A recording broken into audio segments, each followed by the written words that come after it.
Christopher Columbus, the person who colonized and brought Christianity to the Americas, and the religion of Islam seem completely unconnected.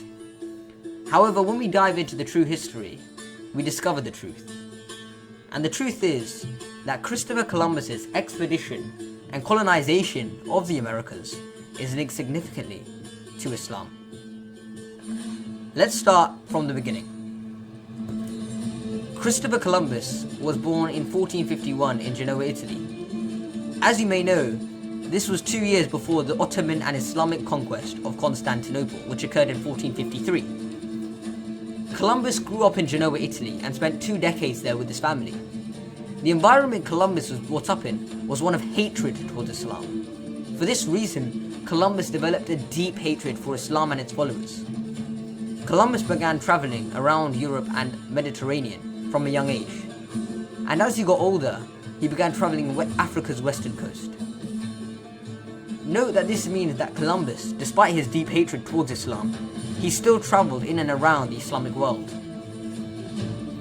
Columbus was inspired by the work of Marco Polo. Marco Polo was an Italian traveler who traveled around Asia and Africa during the 13th century. One of the most prominent characters in Marco Polo's writing was the description of the Grand Khan, who was most likely a fictionalized version of Kublai Khan, the Mongol emperor.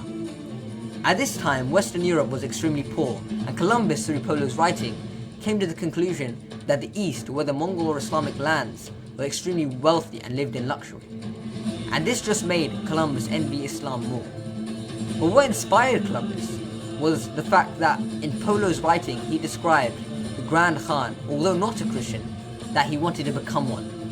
To Columbus, a non-Christian who was not a Muslim and had an interest in Christianity was far better than even a Christian convert who was forcibly converted to Christianity from Islam.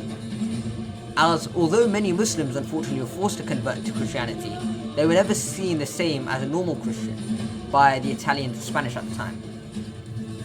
To Columbus, the Western world could never compete with the Islamic world, not economically, militarily, or even ideologically. So what he used to his advantage was savagery. Just as the Spanish did in the Spanish Reconquista, Columbus used brutal, treacherous war techniques when planning the Crusades. At this time, Western Europe's largest Muslim population was in Spain. Spain and Portugal were conquered by the Muslims in 711 under Tariq ibn Ziyad, and by the year 1492, the final Islamic state in Granada fell to the Catholics of Spain. And most Muslims, or Jews, were either forced to convert to Catholicism or be killed, whilst a few managed to escape into Ottoman lands and were allowed in by Sultan Bayezid II. Columbus now decided to give his idea of going to the Grand Khan to the new king and queen of Spain, Ferdinand and Isabella. And only 2 weeks after the Spanish Reconquista, Christopher Columbus set out to find the Grand Khan. And it is now where we see the true relation between Columbus and Islam. Columbus's true motives when leaving Spain was to make Spain and Western Europe rich, to call for a crusade against the Ottomans and take Constantinople from them. And if they were to succeed in that, it was to call for an even bigger crusade against the Mamluks and take Jerusalem. And if they were to succeed in that, he believed that for Christianity to rise, there would need to be complete destruction of Islam. And he would do this by either converting the quote-unquote Grand Khan to Catholicism and making a crusade seem as an obligatory act for them. And if this was not to succeed, his second plan was to take the wealth from them through bloodshed. And as we know, Columbus never met the Grand Khan, and rather than ending up in India, which was his aim, he ended up in modern-day El Salvador. Hilariously, Columbus's first encounter with the Native Americans on these lands was not with bloodshed. Rather, as he thought he reached India, he began bowing down to these people. It was because Columbus thought he was in India that we get the term Red Indians to describe the native people of the Americas. It was after he realized that these people neither knew about Christianity nor did they know about the Grand Khan when he began colonizing. Moreover, many of the fighters who fought to colonize the Americas under Columbus and the Portuguese and Spanish were also the same fighters who fought against the Muslims in the Spanish Reconquista. Astonishingly, however, Columbus's relation with Islam did not end when he arrived in the Americas. If you watch my video about Mansa Musa, link in the description, you know that I mentioned a person named Mansa Abu Bakr. Mansa Abu Bakr is famous for leading an expedition from Mali to the Americas.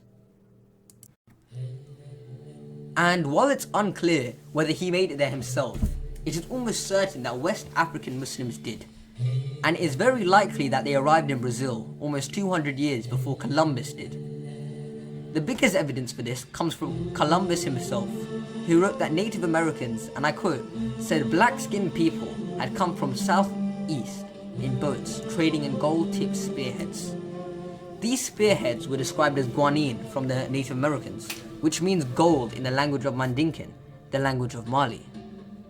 Furthermore, in what is now modern-day Brazil, it was said that Native Americans were wearing Persian silk.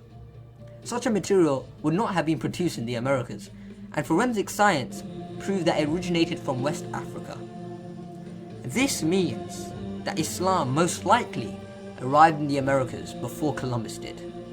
Unfortunately, despite even the culture of these particular Native Americans being very similar to the Islamic culture, such as believing in one God, having a certain way of killing an animal, their treatment of prisoners, and even the fact that a man could have 4 wives and no more, these people did not identify as Muslim.